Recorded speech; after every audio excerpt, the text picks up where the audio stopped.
Bom dia a todos e a todas. Nós estamos aqui para assistir a palestra da professora Maria José Fregato. A professora Maria José vai falar sobre logística reversa e a lei de resíduos sólidos, né? Esse tema que está aqui na TV, ó, certo? E gentilmente aceitou o convite para vir estar fazendo a apresentação aqui, né? Nós estamos com uma apresentação pelo YouTube também, né? E a Maria José autorizou, tá certo, a filmagem, certo, Zezé? Autorizou a filmagem, né, e a transmissão, tá? Nós estamos aqui, para quem está em casa, tá certo, com uma turma do curso de administração de uma disciplina de logística, né, que eu sou professor da disciplina. E então eu queria já de antemão também estar agradecendo a professora Maria José, tá certo? Ela vai fazer uma apresentação, depois a gente vai abrir o debate. Eu vou tentar receber pergunta de quem está fazendo, quem está assistindo online, mas eu não garanto muito. Precisa ser pelo chat aí do YouTube, tá? Bom, então é isso. Zé? Obrigado, viu? Oi, gente, bom dia. Alguns de vocês a gente já se viu na visita no Supera Parque. Acompanhei vocês, aliás, obrigada por me acolher.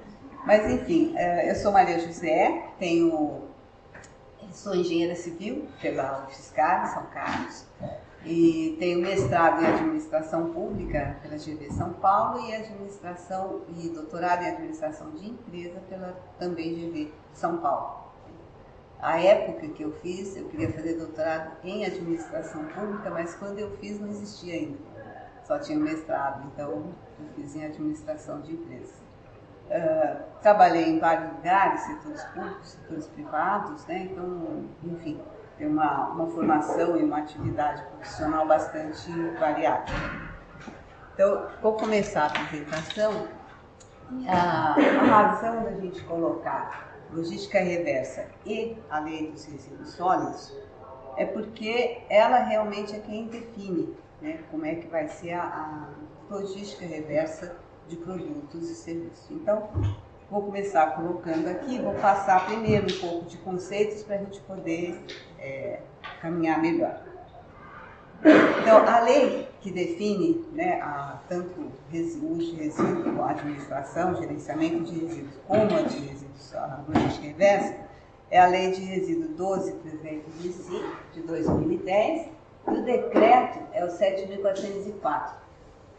Os números não têm importância, porque é só colocar no Google que acha, né? Mas enfim, também vou deixar link aqui para vocês. Mas o mais importante é que, assim, a lei de resíduos foi uma coisa tão bem preparada, tão bem, assim, sintonizada com o momento da sociedade, que em apenas de agosto para dezembro já foi feito o decreto que regulamenta a lei. Em geral, assim, não é comum ser tão rápida a regulamentação da lei, que é onde vai definir o como faz, né? A lei dá o que faz, tudo alguns critérios, e o decreto é quem vai definir como é que as coisas vão ser feitas. Então, vou começar com as duas definições mais importantes, né? Que é o que é resíduo. Então, todo material, substância ou objeto descartável. O que mais importante aqui é que qualquer coisa que a gente faça, a água que nós estamos bebendo, a garrafinha, ou a roupa que nós estamos usando, a comida que nós estamos comendo, tudo gera algum tipo de resíduo. Então, tem os resíduos que vão ser jogados, lançados no curso d'água, nos rios, ou tem aqueles que vão ser jogados no esgoto, né? E aí, aqueles que não têm isso, eles precisam ser tratados de alguma maneira para ter um descarte adequado no meio ambiente. Então, esse é o resíduo sólido do qual nós estamos falando. A logística reversa, na verdade, ela é um instrumento.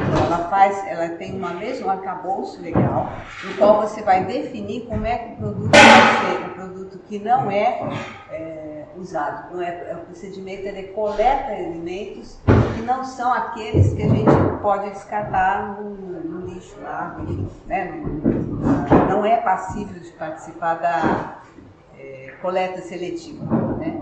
Então, ele até pode participar, como nós vamos ver um pouco mais para frente. Então, algumas coisas que a lei define, que é muito bacana e que ajuda a que a logística reversa seja feita. Então, ele coloca que todos nós, de alguma maneira, temos que participar. Então, a questão do resíduo, ela é, sim, responsabilidade de cada um de nós. Então, nós, como indivíduos, como pessoa física, vamos participar através da coleta seletiva. Os órgãos públicos e estados, como União, Estado e município, eles têm que participar através da elaboração da sua gestão do resíduo sólido.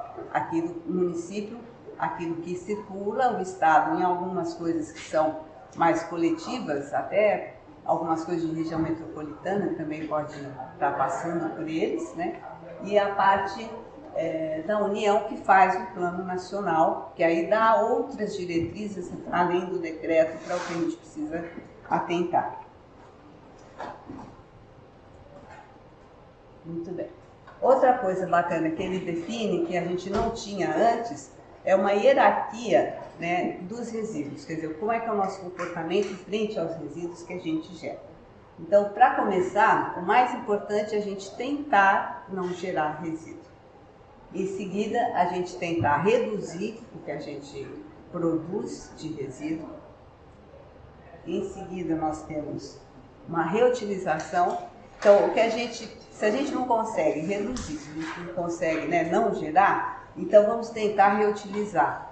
A gente vê hoje, né, vários de vocês estão aqui com garrafinha de água. Então, isso já é uma ação que a gente faz e que, sim, tem relação com essa divulgação, com essa propagação que traz na lei, é a gente buscar uma melhoria, um melhor posicionamento no meio ambiente.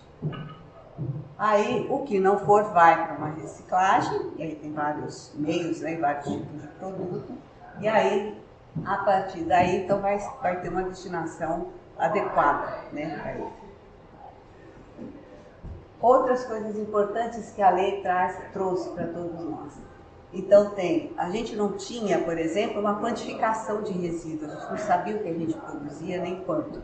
Algumas áreas a gente tinha isso como um valor, mas nesse caso aqui, antes da lei, a gente não tinha assim, uma maneira, uma coisa estruturada para fazer. Então, ela ajuda a gente a ter essa noção de levantamento do resíduo e quantificação desses resíduos, né? Além dessa hierarquia que a gente falou, e propor uma meta de redução. A gente tem meta de redução, a gente só pode fazer se a gente sabe quanto a gente faz. Né? Eu não posso me propor a tomar 2 garrafas d'água se eu não observo quantas águas eu tomei durante o dia. Então, quantificar permite que a gente tenha essa noção de quantificar o problema. E, claro, achar a solução. E também a lei acabou criando para a gente uma coisa importante, que são alguns instrumentos. Né? Então, não sei se vocês acompanham, tem alguns sistemas que já são nacionais. Agora, por exemplo, no SUS, na vacinação, a gente criou-se um sistema, né, além do SUS, que você consegue acompanhar, e os municípios criaram também. Então, a partir da lei, também foi criado um sistema de informação nacional para falar quais são esses resíduos e como a gente tem que fazer.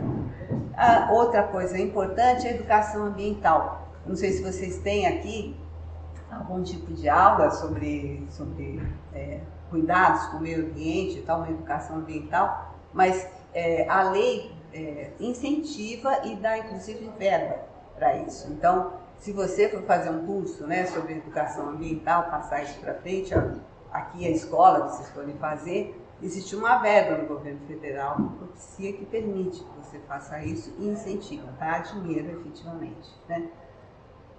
Esses são alguns dos incentivos e tem penalidades. Né? A lei coloca os crimes de não tratamento, não cuidado com resíduo sólido nas suas diversas dimensões, com penalidade como é equivalente a crime ambiental. Né? Penalidade no Brasil é aquela coisa, né? Ora pune, ora não pune, ora... enfim. Há discutir isso, né? Então, vamos começar a falar no trabalho de base de coleta seletiva de logística reversa, que ela começa com a coleta seletiva. Em que momento? Como a gente participa desse momento, quer dizer, em casa a gente separa, os municípios instituem a coleta seletiva para que a gente cuide melhor dos lixos que podem ser aproveitados ou voltar de alguma maneira para o fabricante, para poder ter uma destinação adequada ou mesmo para ter uma reutilização.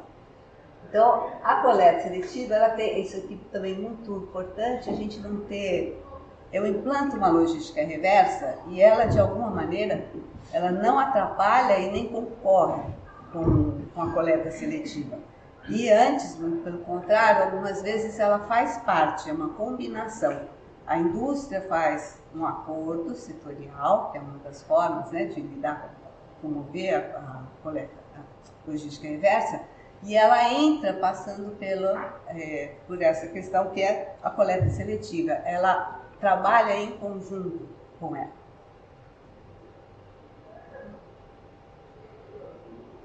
Desculpa, gente. Espera que eu vou botar errado aqui. Vou aproveitar aqui para fazer para vocês alguns comentários de cunho pessoal, que eu tive a oportunidade de participar quando da discussão da lei. O primeiro que fez, a lei foi feita, foi decreto, a lei foi aprovada, o decreto foi aprovado, mas em um determinado momento eles já começaram a fazer o Plano Nacional de Resíduos Sólidos. Então, para vocês imaginarem, tem que pensar em todos os tipos de resíduo que tem no país, todos os tipos de indústria que nós temos, o tipo de resíduo que podem ser gerados, e você tentar acomodar tudo isso e, para além disso, também cuidar de orientação para planos estaduais e municipais. Aí que coloquei os catadores, porque foi uma coisa curiosa, porque quando estava discutindo esse plano que era nacional, os catadores estão super bem organizados. E eu participei na cidade de São Paulo, mas teve em todos os estados do país, houve a discussão do projeto para que a sociedade como um todo, foi uma lei bem bacana nesse sentido, porque teve muita participação popular. E aí, em todos os setores, né, os industriais também. Os catadores estavam tão bem organizados que eles o prédio que eu estava tinha 8 salas, para a mesma discussão daquele projeto que estava lá, enorme. E eles tinha representante dos catadores em cada uma das salas. E todos eles queriam, naquela época, eles achavam que se eles for catadores, eles vão participar, então eles precisam ser funcionários públicos. Aí vira aquela confusão, porque os representantes dos municípios não queriam isso, porque isso gera um aumento, né, de receita, de despesa, aliás, que é difícil de você conciliar, então é mais uma tarefa, né, e peso orçamentário para os municípios. Isso acabou não passando, que no fim acabou se chegando à conclusão que, assim mesmo, os catadores, eles agora se organizam em cooperativas, né, ou organizações mesmo, sem o nome de cooperativa, mas o fato é que agora, assim, se eles montam e eles têm algum catador que não deu certo, eles têm liberdade para tirar o cara de dentro do processo, porque tem muita gente que ou bebe, enfim, tem uma série de problemas aí nessa linha, né, de catadores. E aí você tem também, eles podem, a própria associação, acertar direto com a indústria quanto é o preço que eles vão pagar. Então, isso dá uma liberdade de gestão, né? Vocês estão aí na área administrativa, que é muito grande. Então, você não tem esse ônus, né, assim, de lei trabalhista e tal, que você começa a ter, assim, você tem uma mobilidade, uma facilidade maior em lidar com isso. Aqui alguns números para a gente poder ter ideia. Em 2010 eram 5.565 municípios, hoje são 5.570 municípios. E isso aqui é a representação. Quando a lei foi lançada, nós tínhamos 56% dos municípios faziam algum tipo de coleta seletiva. Não quer dizer que fosse plenamente organizado, mas faziam algum tipo de coleta seletiva. 9 anos depois, nós estamos com 73%, e isso está parado em 19%. vou fazer aqui uma observação acerca de informação, que a gente já tem um problema de informação, de alimentação de sistemas, né? Então, assim, os municípios nem sempre colocam os dados nos sistemas. Então, a gente não tem como saber porque eles são os que detêm essa informação. Então, eles é que precisam abastecer os sistemas para a gente poder ter a informação. E a outra coisa é que, com a pandemia, muitas informações também ainda não estão fechadas, porque as pessoas não iam trabalhar no lugar, então teve muito problema, muita demanda trocada, então as pessoas não têm. Então tem muita informação, estou trazendo dado até 2020, porque é o que tem mais assim, já confiável e disponível para a gente poder mostrar para vocês. E aqui a gente tem, em termos de resíduos urbanos, que é o da cidade, a gente tem o percentual que é coletado, né? Vocês veem que entre 10 e 19, vocês veem que a diferença é grande. Agora, o que é tratado, ele ainda está muito pouco. E aqui, na parte de tratado, ele pode entrar também a logística reversa, que é o que vamos fazer. Então, por que é importante? Porque a lei, ela dá, de verdade, um arcabouço legal para que aconteçam, para que a logística reversa se constitua de maneira oficial, legal, e que ela reúna todos os atores de uma determinada área em que se encontra um produto que vai ser reciclado. Então, o que nós temos assim, olha, ele era precário, era limitado e não tinha essa obrigação legal, né? Então, a gente não tinha nenhum tipo de regulamentação. Aqui nós temos, antes isso aqui eram voluntários porque era o mesmo, né? Então, como não tinha uma lei, então as latinhas, por exemplo, de alumínio, todo mundo coletava, né? Latinhas de alumínio, mesmo antes de ter logística reversa, coleta seletiva.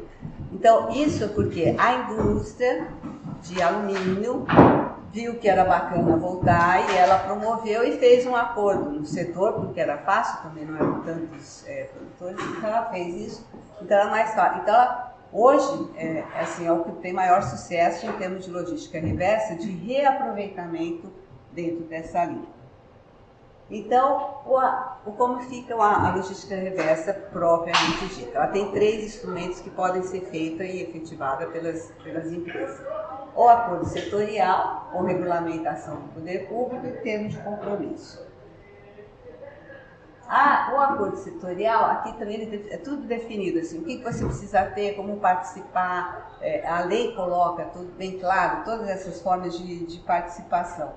E ela coloca que você faz esse acordo, ele tem que passar primeiro por um crivo de um comitê, que é do meio ambiente, quer dizer, é coordenado pelo meio ambiente, né? Então, a orientação, o comitê faz, você junta os fornecedores, os fabricantes ou mesmo usuários, depende do tipo de material que a gente está lidando, e você faz uma proposta de logística reversa e aí tem que passar por esse comitê. Então, esse comitê que vai dizer se está dentro das regras, se está atendendo, se falta alguém para participar dessa cadeia de retorno de material. Então, tem basicamente saúde, fazenda e meio ambiente e a agricultura e pecuária e abastecimento, que são fixos. Os outros ministérios dependem do produto que você vai estar efetivando, em que área que ele pertence, pode participar, mas sempre pode participar, e abre a participação para tanto a sociedade civil como representante de estados e municípios, porque você pode fazer alguma logística reversa e ela vai acabar sobrando de alguma maneira para o município resolver, né? Ou o estado, então ela afeta tudo isso. Então, aqui a regulamentação do setor público, assim, mais para vocês saberem que existe, que você pode fazer, um exemplo é se você tem uma fábrica dentro do seu município e ele não está em nenhuma logística reversa, é a hora que você coloca você vai lá, ela está causando problemas, por exemplo, à saúde, está gerando resíduo no ar, né, que tem muita fumaça e tal, tem algumas coisas de cana, tem várias coisas que acontecem assim. Então, o próprio município pode estabelecer um acordo e pedir, tanto ele pode fazer uma combinação com a empresa, ele é um acordo, ou ele pode fazer um compromisso. Eu estou vendo vocês anotando, fiquem à vontade, mas depois eu vou deixar com o professor, tá? Vocês podem ter acesso, ficar com a telinha, beleza? Aqui então vamos ver o que nós temos, desde que a lei foi criada, o que nós temos hoje de logística reversa que já está feito, já está já está em andamento ou vai fazer. Nós temos em 2010 a de eletrônicos, pilhas e baterias 2010, embalagens de agrotóxicos em 2012, óleos lubrificantes também em 2012, lâmpadas fluorescentes, vocês lembrarem na lâmina anterior, lâmpadas fluorescentes já existia antes, mas ela veio, a lei ajuda, então eles se juntaram e revisaram e fizeram uma logística reversa jamais calcada na lei, né? Que aí você tem um arcabouço assim, mínimo para você poder trabalhar. E a de medicamentos, que é em 2019, de pneus 19, que também pneus existiam. Aliás, hoje tem uma notícia que uma fabricante de pneu vai sair do estado de São Paulo. Enfim. E a logística reversa é pós-consumo, né, de embalagem em geral. Tá? A embalagem em geral, nós estamos falando de papel, papelão, né?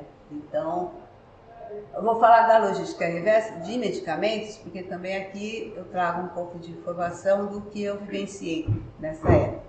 Eles colocaram, ao mesmo tempo que estava discutindo o Plano Nacional de Resíduos Sólidos, alguns setores já foram se organizando para ir fazendo as suas logísticas, né, para já ir criando as suas logísticas.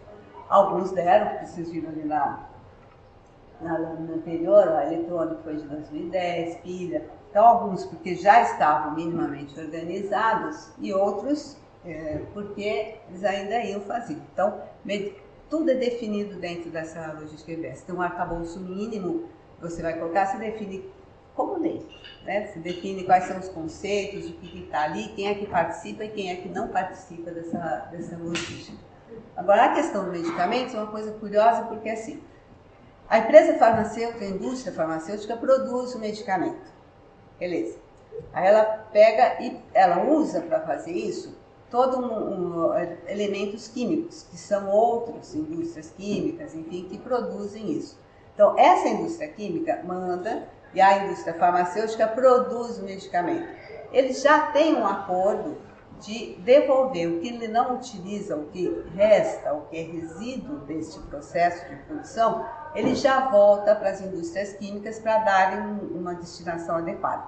Ocorre que a discussão ali era como que a gente faz daqui para frente. Então, da indústria fabrica o remédio, ela vai lá, faz o remédio, os laboratórios, né, grandes indústrias. Aí ela manda para drogarias, farmácias, hospitais, enfim, para todo mundo que vai usar. E dali o consumidor, nós todos vamos até a drogaria ou farmácia, compramos o remédio e pronto. Aí a gente faz o que com ele? Joga no lixo? Não pode, não devia. Mas a gente tem que fazer isso voltar de alguma maneira para que ele tenha um descarte correto, porque um medicamento ele tem uma série de componentes, né, que causam danos ao meio ambiente. Então a gente não devia jogar nem no vaso da privada, nem no lixo orgânico, né? A gente devia simplesmente jogar fora. Então eles, assim, naquela época, foi em 2010, não conseguiu se chegar a nenhuma conclusão, porque a indústria que produz, a indústria farmacêutica que produz medicamento, ela não abria mão de que ela não era responsável por nada. Agora, foi aprovada a lei e o acordo, né, setorial de logística reversa. Então, o que acontece é que vocês já devem ter ido nas farmácias e visto que tem uns totemzinhos, né? E aí no totem você leva medicamento que você não usou, medicamento que está vencido, e ele tem normalmente dois recipientes. Um você coloca o remédio que está vencido e no outro você coloca a embalagem. Então, uma coisa que está escrito dentro da lei, do acordo deles de logística, é que você pode usar o mesmo que traz. Então, a indústria que traz, ela pode levar. Então, eles criaram um sistema de ter um local separador, e aí fizeram um acordo com uma indústria de papel, de papelão, de reciclagem, que é onde vem saúde, é onde vem o medicamento. Então você tem isso. Outra coisa de medicamento, a gente tem várias iniciativas também diretas acontecendo. Então a Associação dos Engenheiros aqui em Ribeirão Preto coleta aquele blister, que é aquele laminadinho que tem o remédio. Então aquilo ali você pode juntar e pode levar lá, gente, se vocês quiserem. Aí isso vai direto para a indústria que recicla. A indústria que recicla, dependendo do volume, ela pega e dá uma cadeira de rodas. E essa cadeira de rodas acaba indo, né, e beneficiando, enfim, uma série de associações que estão vinculadas ou que têm contrato com eles. Então, dentro disso aí, dentro dessas coisas que eles criam, né, que está com o medicamento, uma das regrinhas é assim, cria primeiro um comitê que vai acompanhar o andamento e depois aí vai ver quem participa, onde, quando, que parte do trabalho eles vão fazer. Agora vamos dar alguns numerinhos, né, das áreas.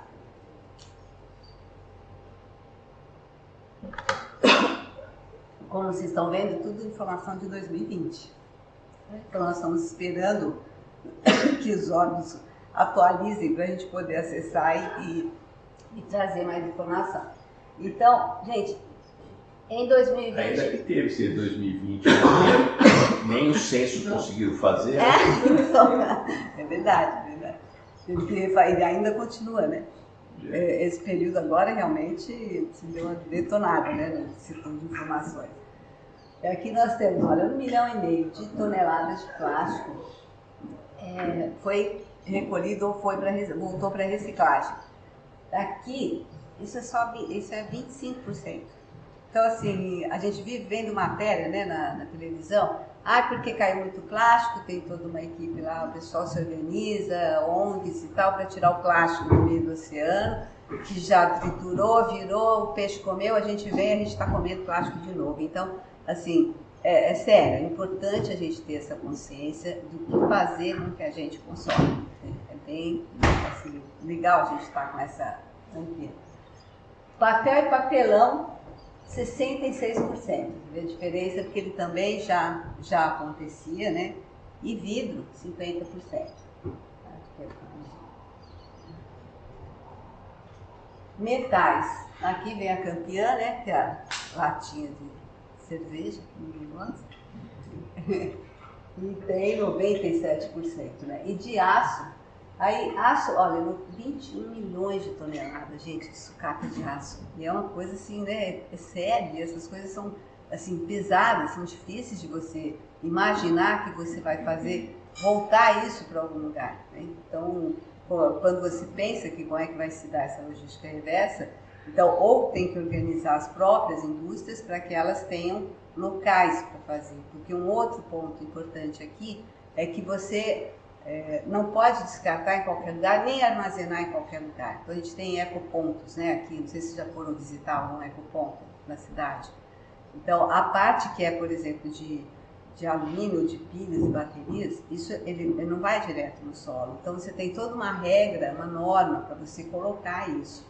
Então, a mesma coisa quando você estiver fazendo a logística reversa. A empresa que vai receber, ela tem que receber não num canto, vai no cantinho, não. Tem que ter um lugar que tem que ser protegido, porque você já... Porque aí vai chover, vai andar, então, sim, pode molhar, né? Então, tudo isso, assim, são só agravantes para o cuidado com o material. As embalagens de agrotóxicos são, até eu dei mais destaque aqui para ela, porque é o aumento. 800%. Então, é isso aqui, só para mostrar para vocês a importância da lei, porque eu escolhi esse caminho da fala aqui da logística reversa, primeiro porque a lei realmente é quem estabelece normas, regras e dá o arcabouço legal para que as indústrias passem a fazer. Então, elas cuidarem do que e fazer a sua parte dentro do consumo e do respeito e do cuidado com o resíduo. Então, essa aqui é a diferença. De 2002, os que já existiam, 2010 já tinha dado um salto, porque eles começaram a fazer aquela coleta, né, em fazendas e tal, e aí depois ele vai para este volume aqui. Aqui meio que um resumo, né? O percentual dos resíduos que são coletados. Agora, isso é frente, aqui nós estamos colocando como produzido em 2020. Mas ocorre que o que é produzido é o que a gente tem dimensionado, né? Então, assim, se ele faz parte da cadeia da coleta seletiva do município, você tem. Se ele está dentro de uma logística reversa, de quem é que faz, como os medicamentos, volta até uma parte só esses dois atores, e daqui para lá mais 30 atores trabalhando. Então, isso que a gente tem aqui de informação é nesse sentido. Então, plástico, 25%. A gente tem assim, uma defasagem enorme no respeito, no uso e no retorno dos plásticos que eu aqui estou a usar, uma água, tá certo? Então, assim, a gente precisa tomar mais cuidado com isso. E aqui é o que é na recuperação de material, a coleta seletiva. Então, vê que papel e papelão, plástico, vidro, metal, nessa ordem é que eles são colocados, né? Assim, são coletados e reciclados. Você tem. Eu dei um destaque aqui para os eletrônicos, mais para falar para vocês também dessa história, que ele foi feito em 2010, mas aí ele vem aqui e vai de novo em 2020, é feito um novo pacto para a logística reversa, de como você leva e volta. Então, nesse caso, a logística reversa ela vai se dar, assim como medicamentos também, só via setor privado. Então, só os fabricantes, importadores, exportadores, enfim, é que tem essa responsabilidade de cuidar do material. Então, a logística passa só por eles, né? Então, eles é que fazem o controle, leva e volta esse material e eles fazem aqui. Agora, aqui só para dar um destaque para vocês, veem que é mais ou menos a mesma coisa, né? Primeiro, todo mundo vai lá, cria um comitê, quem é que vai acompanhar, blá, blá, e depois vem e faz... aí que você vai definir os atores, então a participação e o roteiro e a atividade de cada um. Agora, eu só coloquei esse para destacar para vocês que assim, isso tudo não é estático. Não é porque existe a logística reversa de medicamentos que está feito, que parou. Não. As pessoas, outras drogarias, outros elementos, você pode ir criando, primeiro que mais atores podem começar a se inscrever e participar dentro desse processo que já está pronto. E também, como é novo, você tem algumas coisas ainda para acontecer. Então, você pode, ao longo do uso, de fazer, de você colocar, você pode descobrir que ele pode ser melhor, pode acomodar melhor aqui ou ali, ou então descartar neste lugar não está certo, ou então não deu certo esse grupo de pessoas aqui, volta, né? Se volta para a loja que você compra, faz de volta. Aí também um dado pessoal meu, minha máquina de lavar roupa, que não era nova, quebrou. Enfim, comprei outra. Aí eu escolhi a empresa que eu comprei, porque eu tinha duas opções principais que eu tinha gostado. E aí eu escolhi porque essa empresa, a hora que ela vinha me entregar a máquina nova, ela já pegava aquele trambolho, né? Porque a máquina de lavar é sempre uma coisa geladeira, né? São sempre coisas grandes e difíceis de você depois levar. Ela mesma já retira o material. Então, ela pega a máquina antiga, leva embora e traz. E ela também entra no eletrônico porque ela tem todos aqueles controles, né? Para além do plástico, ferro, enfim, né? Dos outros materiais. Então, ela já leva e vai embora. Então, é bacana porque você, assim, a gente começa a ter uma noção maior da responsabilidade que a gente tem e também a gente está fazendo escolhas, né? Em cima disso. Os lixões. Estão reclamando que o som está baixo. O som está baixo? É. Vamos ver. Vou aumentar aqui. Eduardo, você está aí? Precisa aumentar o som do microfone. Eu encontro mais aqui. Dá muito. Está no 100. Está no 100. Melhorou alguma coisa? Não. Eu falo baixo também. O Eduardo deve estar escutando a gente lá, ele acerta. Tá bom? Pode continuar. Sim, então, estou dando destaque aqui para os lixões, porque isso é um problema sério de contaminação do solo, né, que a gente tem, aquelas pilhas, né, que a gente vê em tudo que é lugar, passa na estrada, você vê pilhas, mais pilhas. Então, ele tem 1.600 municípios, inclusive aquele número nós somos 5.570, então era para ter tudo eliminado em 14 e nós estamos, em 2020 ainda tinha 1.600 municípios que não tinham conseguido. Essa parte aqui, uma vez eu também fiz um trabalho com a CCR, que atende estradas e tal, fui falar com eles sobre resíduo, e eles tinham um problema grande porque alguns municípios acabavam colocando determinados lixos, porque ela, por contrato, é obrigada a manter a estrada limpa. Então, de repente, começou a aparecer alguns tipos de lixo, perto de alguns municípios, entendeu? Que eram essas coisas que não sabiam o que fazer. Então, assim, era um problemão para eles. Então, o que a lei também traz de bacana é que o incentivo a você fazer um consorciamento. Então, já que não tem, então assim, a ideia era reúne os municípios que fazem parte da sua estrada, do seu projeto, aí você faz isso por lotes, né? E você ajuda, né, incentiva que os municípios façam um processo de coleta seletiva e de construção de um aterro sanitário coletivo. Então você tem aqui em Ribeirão, aqui também a gente tem. Mas mesmo assim, a região metropolitana, por exemplo, são 34 municípios. E aqui são 4 núcleos, né? Então só um não dá conta, né, desse trabalho. Melhorou? Não sei, acho que sim. Vamos ver. Bom, agora que eu vou me encaminhando para o fim da apresentação,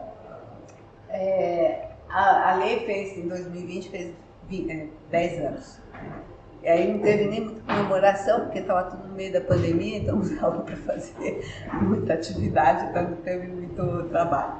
Mas aí, assim, 2 coisas importantes é essa consciência coletiva, né, acerca disso. E nessa parte, e aumento da reciclagem, né, que a gente viu lá na tabela, mas aqui, nessa questão do aumento da nossa consciência em relação a isso, as escadarias de vocês aqui tem os ODS, né? Então tá lá o 12, né, que é para você cuidar do resíduo, né, cuidar da cidade. Você tem o 3, que é de saneamento, para cuidar também. Então, assim, tem alguma maneira você está colocando, né? Isso já está, assim, dentro de outras discussões que são internacionais. Então, tanto na ONU, como tem as questões climáticas que também estão afetando. Então, isso tudo está conectado e isso tudo foi evoluindo junto. Então, a consciência acerca das questões climáticas, né, ela acabou gerando também, assim, ela ajudou a disseminar essa preocupação e nosso conhecimento e responsabilidade sobre resíduos de uma maneira geral. Aqui, alguns pontos negativos, né, que a gente tem aqui. A falta de estrutura de algumas delas, abaixo reciclado, e os lixões que continuam a existir. Vou só destacar aqui mais uma coisa para vocês, é que assim, a nossa responsabilidade vai além disso, né? Então, assim, a gente tem que estar consciente que a gente tem vários instrumentos à disposição, vocês vão sair, vão trabalhar em empresas. A gente tem hoje várias empresas, quer dizer, a Bolsa de Valores, ela criou um índice, né, que chama ESG, que ela vai fazer, e tem várias certificações para empresas que elas tenham e entrem nessa questão ESG, que é um cuidado, fazer uma boa gestão, uma boa governança dos seus recursos e da sua gestão pública, né, do dinheiro, transparência, ser uma empresa saudável, você ter uma visão social, uma boa administração social e, ao mesmo tempo, ter uma boa responsabilidade também na sustentabilidade. Então, isso também acabou impulsionando a que muitas empresas começassem a participar desse processo de logística reversa. Então, eu coloquei aqui depois uma listinha, fica aí depois para vocês, de acordos e tal. Então, acho que, em resumo, assim, a logística reversa, ela se dá basicamente nas empresas privadas, né, na indústria de uma maneira geral, ou mesmo fabricantes, né, não necessariamente uma indústria gigante, mas ela tem todo um trabalho que é feito para a gente poder pegar isso e evitar ao máximo que a gente tenha um consumo exagerado de produtos. Então, é nossa responsabilidade fazer isso, e isso também pode gerar desconforto e também gerar escolhas, né? Então, pode receber investimento se você cuidar bem desse processo. Uma última coisa que eu acabei não falando antes é que assim, você faz isso com as empresas, mas, por exemplo, papel e papelão, mesmo plástico, ele é recolhido junto com a coleta seletiva. Aí os catadores organizados, eles separam e eles é que levam para a indústria. Ao passo que os outros, como eu falei, é tudo direto na drogaria ou então na loja que vendeu eletrônico. Então, você tem as formas como essa logística reversa vai acontecer, como elas vão se dar, depende do tipo de produto, de como a cadeia está organizada. Aí você consegue fazer isso. Então, acho que era isso. Queria falar para vocês. Bom,